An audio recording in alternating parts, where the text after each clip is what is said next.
تو وزیر اعظم شہباز شریف کا آزاد کشمیر میں مذاکراتی عمل کی کامیابی اور معاہدے کا خیر مقدم۔ شہباز شریف کا مذاکراتی کمیٹی کے اراکین کو خراج تحسین۔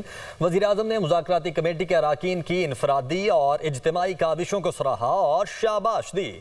شہباز شریف نے معاہدے کو پاکستان اور آزاد جموں و کشمیر کی بڑی کامیابی قرار دیا۔ کہا امن کا قیام اور حالات کا معمول پر آ جانا خوش آئند ہے۔ سازشیں اور افواہیں آخرکار دم توڑ گئیں اور تمام معاملات خوش اسلوبی سے حل ہوئے۔ حکومت اپنے کشمیری بھائیوں کے مسائل کو حل کرنے کے لیے ہر وقت تیار ہے۔ عوامی مفاد اور امن ہماری ترجیح ہے اور آزاد کشمیر کی خدمت کرتے رہیں گے۔ کشمیری بھائی افواہوں پر کان دھرنے سے گریز کریں۔